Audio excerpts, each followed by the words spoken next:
Welcome to Smart Branding, a podcast dedicated to branding, naming, and domain names. I'm Tatiana Bonneau, and with my guests, we try to help you create and grow strong, memorable, and meaningful brands online. I believe time is one of our most precious assets, and so I want to thank you in advance if you decide to spend the next 30 minutes with us. I promise to do my best to make those worth it. Let's go. So today our guest is Sergey. He is a Ukrainian entrepreneur, founder of Beverly English, where he's on a mission to help entrepreneurs with their international career with business through coaching in English. Hi, Sergey. Thank you for joining us. Thanks for having me. Very welcome. Tell me a little bit about yourself. Let's start with a bit of background. Okay, so as long as I remember myself, I was always trying to be different. So in my early 20s, instead of pursuing like a classic career path, I decided to actually try doing something on my own. And actually, I had one job where I was working as a support team member. And after that, I went on this journey of entrepreneurship. I found a dude who was also of the same mindset, trying to do things on our own. So we started actually developing this idea that maybe we could do the e-commerce business targeting American customers from Ukraine, which in 2012 was such a wild idea because venture funds, being able to accept payments, even calling to United States, was such a tall task, and we didn't know anything about it, but still decided to try. And it actually worked. We were bootstrapping for 3 years. I borrowed like $12,000 from a friend who sold a garage. He's my classmate, so he believed in. That's I'm sorry, I'm going to interrupt you, but it just hit me like because you have those US kind of a startup stories. Like we worked from a garage, and you're like, I sold the garage. Yeah, he sold the garage, and to give me this $12,000. And owing to him, his name is Ivan. Ivan, hi, if you're listening. Owing to him, we were able to start this entire journey. And I think 3 or 4 years, we were just trying to make our ends meet, in terms of not dying as a startup. We had like maybe 3 to 6 people on board, in addition to countless freelancers, because we were doing digital content. We were producing content and selling it. But I think in 2017, we realized that we can't do it on our own anymore. So we tapped into, this unknown area of looking for investments. And I think the entire summer of 2017, we were just trying to find people who had money. We were trying to understand how the people who got money look like. and it was such a challenge at hand, but we got lucky. They say that luck is just a number of attempts you take. So sooner or later, if you persevere, if you have enough willpower, you'll get lucky. So we got lucky, found people who not only invested money, but also invested the smart money with their expertise. And from 2017 to 2019, I was a part of this big corporation. So when I say part of a big corporation, I mean, we were doing we sold like the stock, like we were basically not in control of our business anymore, right? So, and it was an unparalleled experience working with these people. But in 2019, due to the kind of discourse and the heat I had with my co-founder, so I built everything I'm saying. I built with a co-founder named Eugene, and it just happened this way that he had a little bit more equity than I did, because I decided to sell a small portion of my equity to investors because I had some personal issues to cover, to take care of. And based on that, he was able to kind of join forces with investors. He was not content with what I brought to the table, apparently. And that was the story where I was kind of asked to leave. Politely. Yes, politely. So basically the same story, similar to Steve Jobs, who was fired from his own company. I was fired from my own company. So that's a good parallel I can draw with Steve Jobs in this respect. Yeah.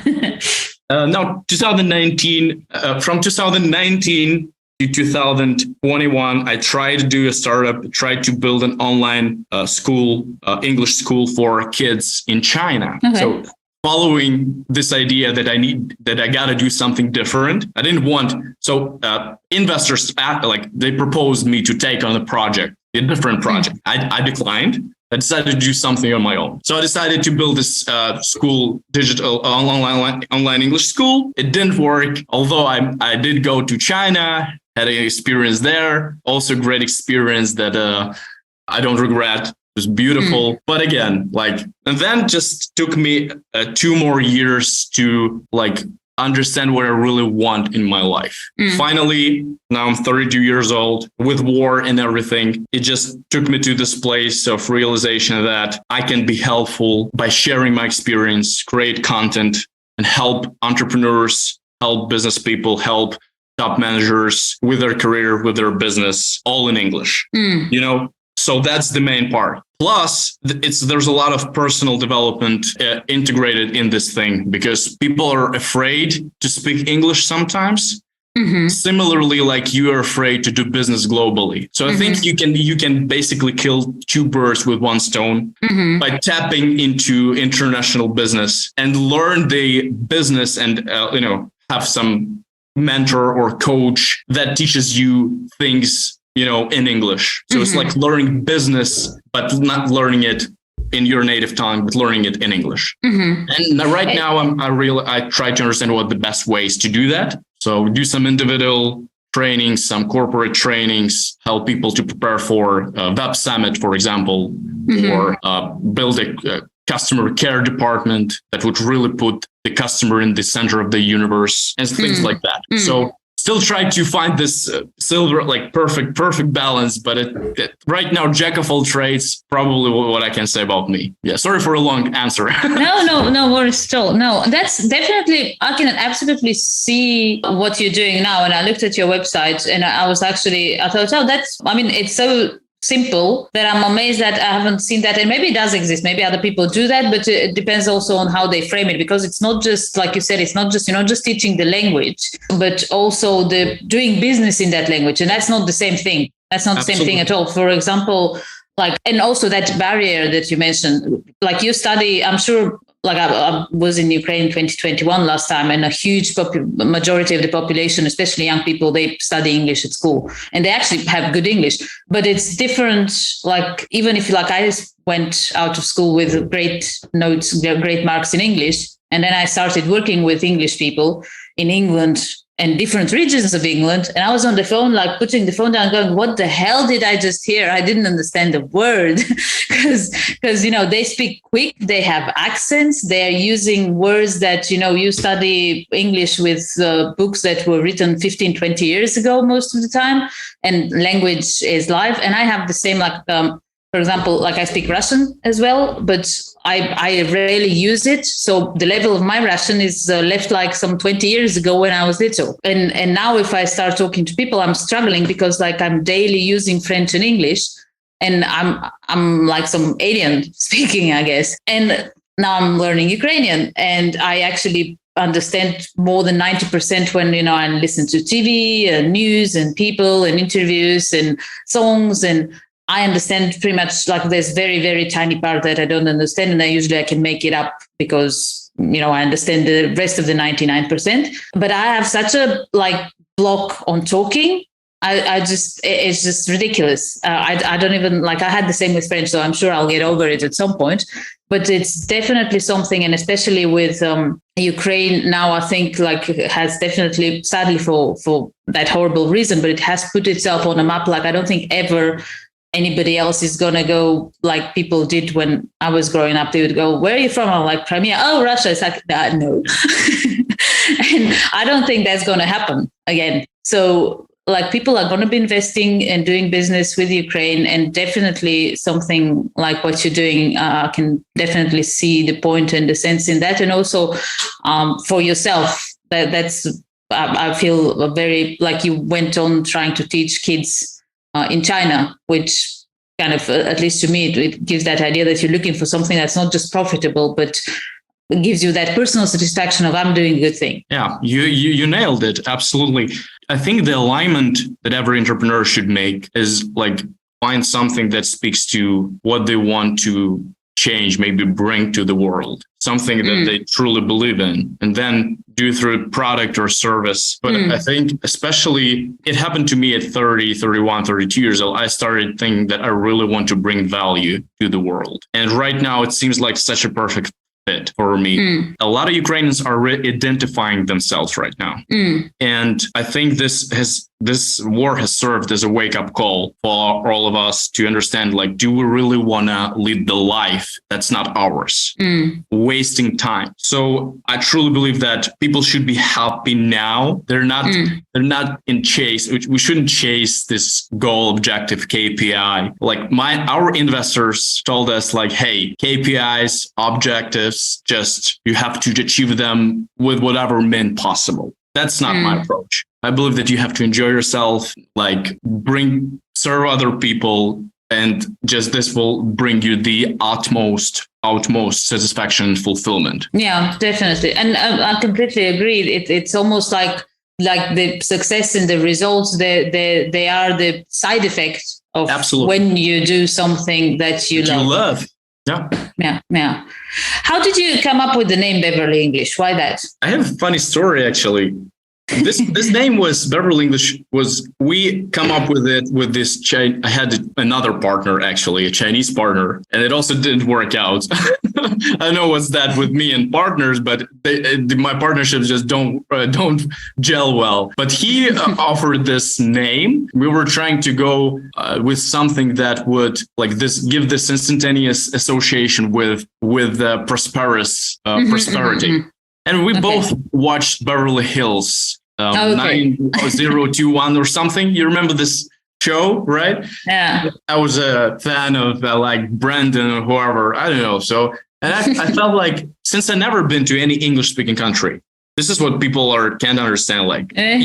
I've never been to any English-speaking country ever in my life. Everyone asks, how in the world did you learn a language? It's all possible. And you just have to want it, enough. And the Beverly Hills, this show was basically something that we looked through the lenses of, prosperity and happiness. And this is for Beverly English. But I have this thing with the names. I actually wear a T-shirt that's got this motto, "Be yourself." I have a couple of these T-shirts. And I like to put on reminders of things that I truly believe in. Yeah, that's where I think that people really have to take some time and think of the name of their brand, because it's really important, because you associate yourself with something. It should be something that speaks to your heart, something that manifests your real desires and beliefs, Definitely. And that's kind of how and why I got into naming and names, and then ultimately domains as that brand name on the internet, because I've always been fascinated with etymology and words in general, and now that I'm learning Ukrainian, that there's so much the difference you can see, if you compare the etymology of a word that means the same thing in different languages. It gives you so much about the feeling and the experience that people have, and that culture, actually. It's really I'm not going to, because we're going to talk for 5 hours if I go into examples, but I'm sure you know what I mean. You take, one word, translate it to different languages, to look at how those people and what they associate with the same word, which, if you just rely on the dictionary translation, you're going to go, oh, okay, so that's that in that language. And then it gives you an idea of the people. And it's the same thing with names. And we do that, I guess, like when we name a child, when people name their child, they're like, okay, so like you start thinking, don't just go, oh, okay, that name is okay. You think like, how is it going to affect their life? And what do I want to express? And like people have different ways. Like sometimes they'll be, trying to live out something that like they didn't have. Like I've always wanted to be called it. They didn't call me that. I'm going to call my kid that. Or they think, okay, so that's going to be a good name for whatever. Then I imagine her or him doing whatever. So, but there is some care and idea put into that. And there's like numerous studies that what your name is affects, how you do in life. And we don't do that, or many people don't do that with their business, which is just crazy.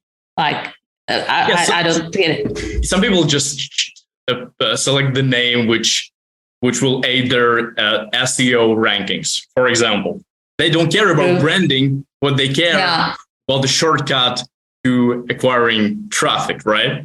Sure.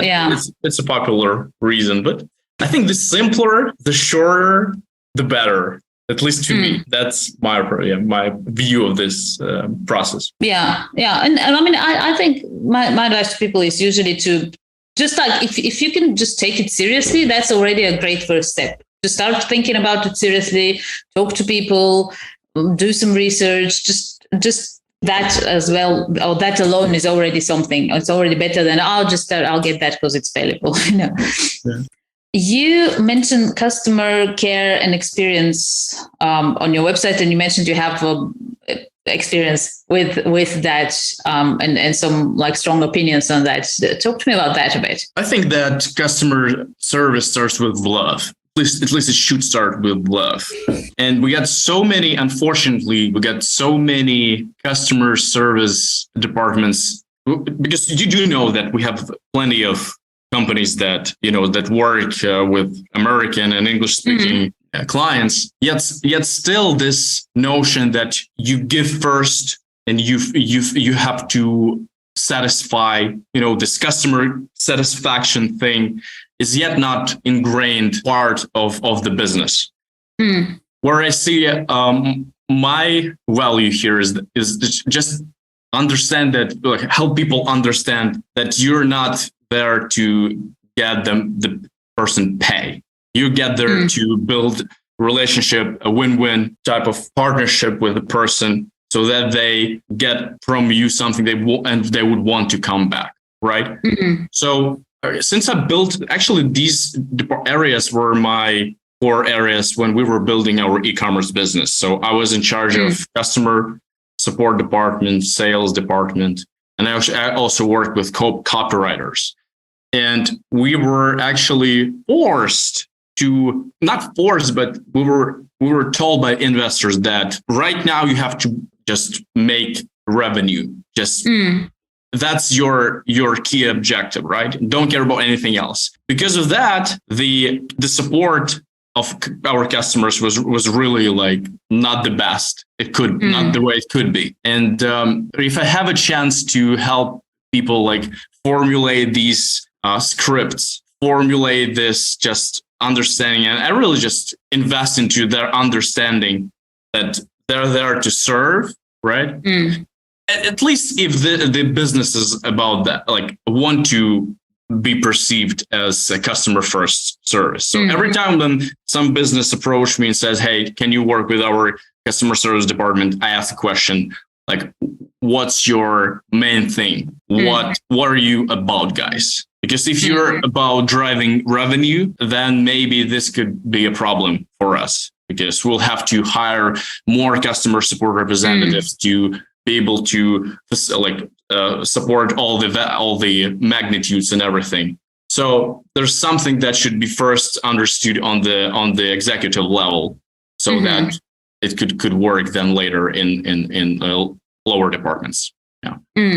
And I guess it's I'm going to draw a parallel here with domain names, because like you just said, if somebody approaches you and they go, okay, like, what can you do with our customer department, customer care, et cetera, and your first thought is, what are you trying to achieve? Because if you're looking for, just make more money, cut more expenses quick, that's definitely not the way to go. And the way to know that, or the sort of a company that would actually understand that, is a company that has long-term goals. Like if somebody is thinking, I need to make more money quick, now to, please my investors, sell my company, get an exit and go on the Bahamas, or I don't know, then you don't care about your customer experience because you're not going to be there in 5 years, or maybe 3 even. Like you're actually aiming not to be there, that long.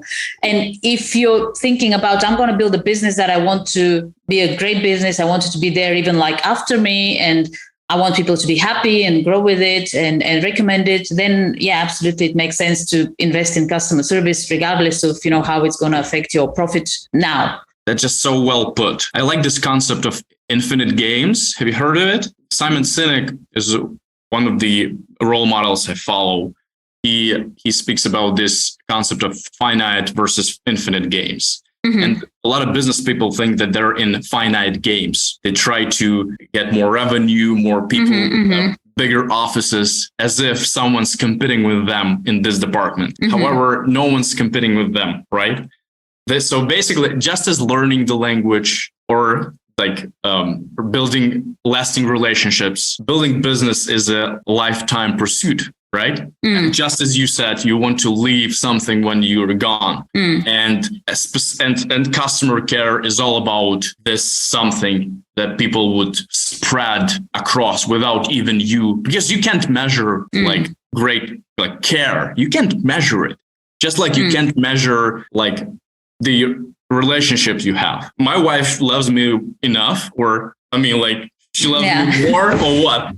So the thing is, same with customer care. The funny thing is, it's easier to measure the ones that are not happy, because they're going to go and complain, exactly the same as, a wife that's not happy, you're going to hear about that. But the happy ones, it's like, they're gonna tell their friends and everything, but you just can't measure it. That's why we're still living in this Jack Welch type of business making, where people measure everything and they feel like they're not successful if what they can measure is not good enough for them. But there are a lot of different things that are measurable that also bring so much value.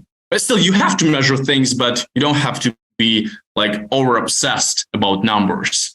Absolutely. Yeah. And this is the part, I think this is a very powerful idea, which is so far-fetched for Ukraine still. You understand? Because in the United States, they understand leadership studies and the human behind business is something that people understand and reckon with. Here we still look at numbers. Here we still fire people. We don't sit with them. We don't talk to them. Why are you underperforming and stuff like that? So I think we should remember that we are human in addition to business people, right? So absolutely. And how can you help companies in terms of, we mentioned the English learning, along with all the relevant behavior and tools that you can give. Also the customer service, which kind of is entangled one way or another.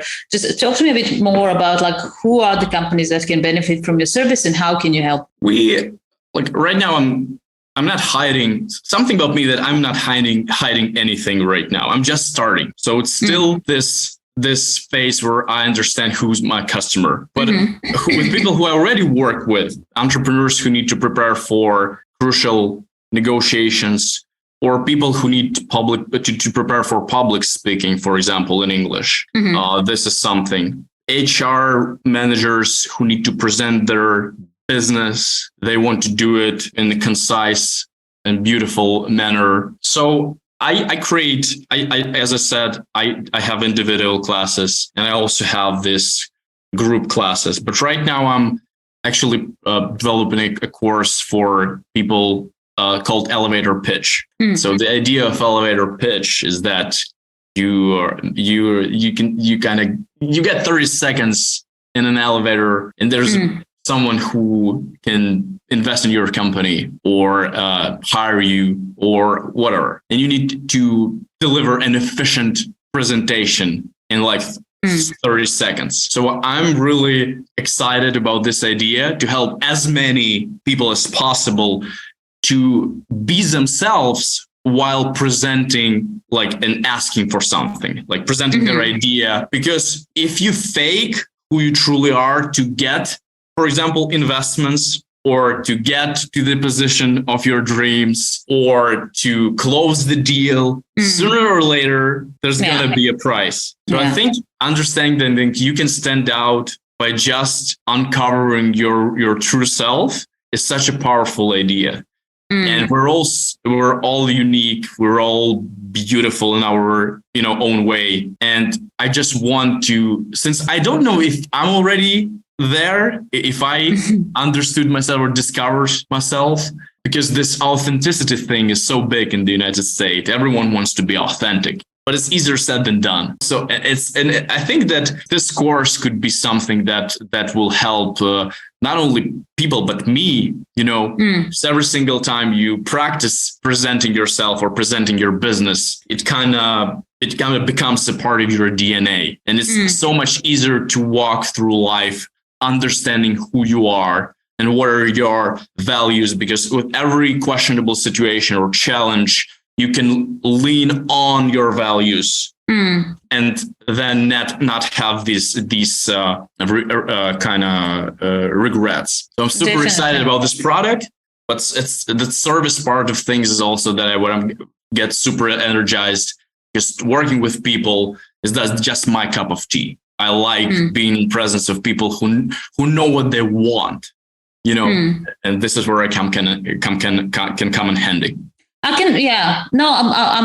very, very happy about it, because I feel there is a huge market, and especially again, we kept coming back to the way I see Ukraine in the future, and you're going to have a lot of people and a lot of companies and a lot of brands that are going to have to open up to that Western market, and doing it in English. It's obviously, the way to go. And I've already even on Smart Branding, we were doing a list of Ukrainian brands just to present them and to people and to support them.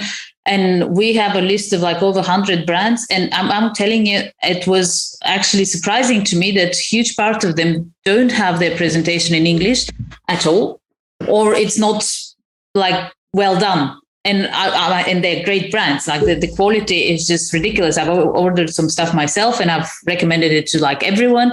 But as much as I recommend something, and that's something, honestly, go and talk to those people, all of them, and help them with their presence. Because as much as I recommend it to people, they go on the website, they can't find stuff, descriptions and everything in English. And those businesses, they're cutting their possibilities to grow and to expand. Are you talking of tech companies or traditional different domains? The list we did was all over the spectrum, different companies. Okay. But in particular, the detailed sort of introduction we did was more fashion and those type of brands where people can go and buy something now, because the idea was we want to highlight brands that people can act on, go and buy something to support them now. Yeah, we have a lot of manufacturers here, and they definitely need to have a presentation in English, because so many people around the world want to support Ukraine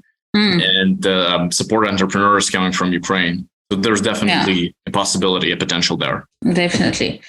Now that we're kind of touching on that, how is the entrepreneurial scene in Ukraine? How was it before the war, and how are people holding up now? Well, I can speak to tech companies, about tech companies only because obviously I'm in tech. We have dozens of companies that achieved worldwide acknowledgement, like Mac tools for your Mac. We have Ajax systems. It's a house security system. We have Better Me is the Ukrainian company that's actually beating Apple sort of ratings for most downloaded apps in the United States for supporting your health and everything.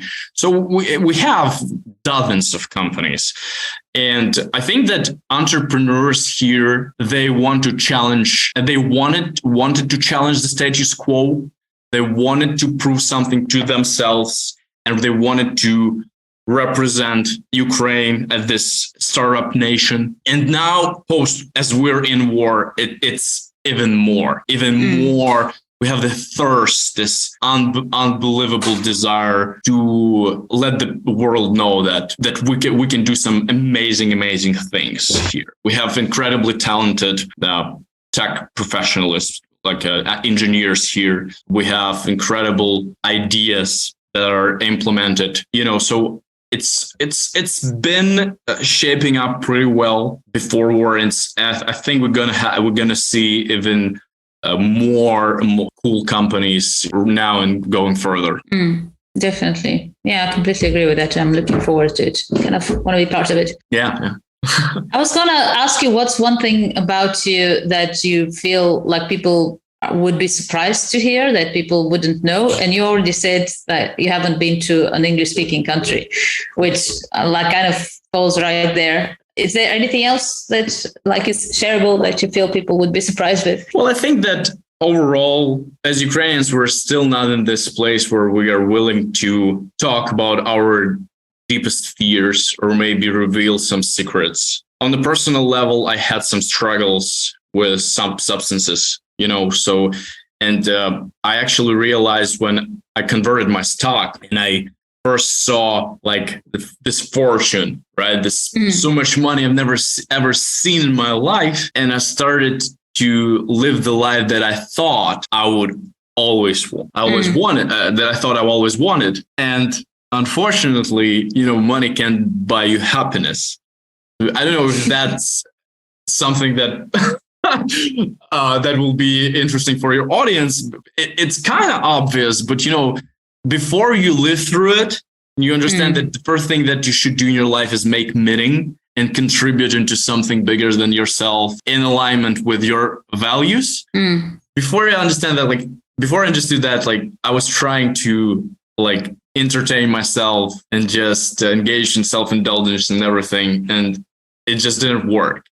And I had problem with some addiction issue that I finally put to bed. And a large part of it that I was able to do it is is finding who I truly am. Because if you lead the life of someone else, these problems, unfortunately, can kick in.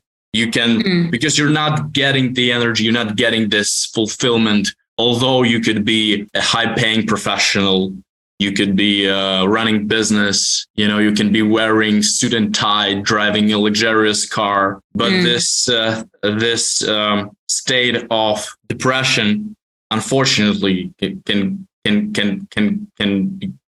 be something that you will go through at any point with any. So you have to be in line with yourself, really. Don't live someone else's life, because it could lead you to depression. Because a lot of people get up in the morning and they hate their job. They just need to pay the bills. So when I work with youngsters who I help them prepare for job interviews in international companies, I actually ask them, is this something that you really want to do? Before we get there, I can help you to say the right words. I can help be eloquent, but is this something that you really, really want? Because you don't want to spend 2, 4, 5 years of your life just doing something that you don't really want, Yeah.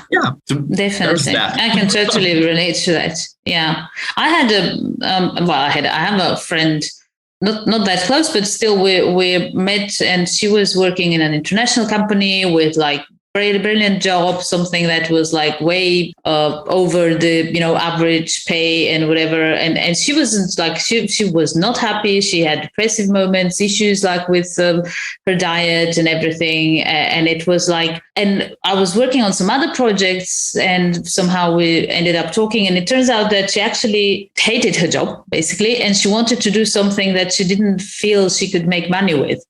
She wanted to work with kids and help them on how to eat healthy and all that stuff. And she had done in her spare time all of those courses and classes to help herself firstly, and then she wanted.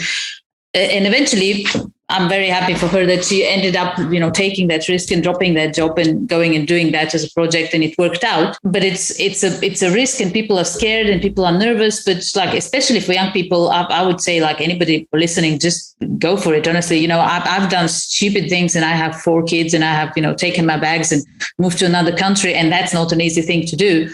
Like, if you don't even have that, you're just like on your own. Honestly, like, taking the risk of, you can always get that shitty job again, if Absolutely. All else fails.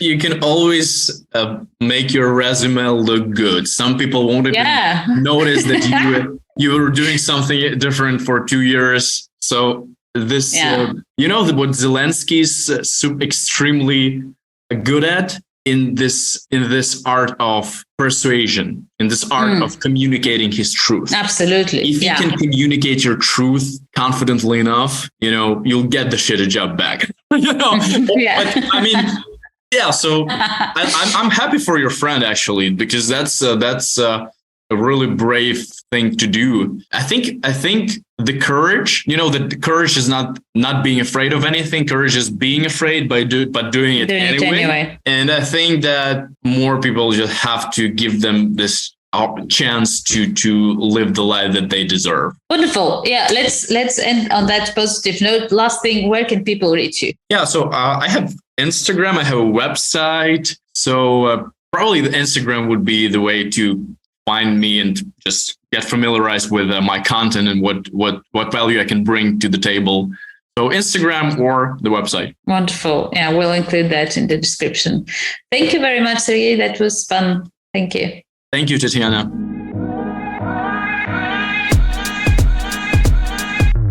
Thank you for joining us in this episode of Smart Branding Podcast. Feel free to visit smartbranding.com for more information and reach out if you have any suggestions, questions, ideas, or just want to learn more about how a good domain name strategy can help you build a strong and successful brand. See you next time.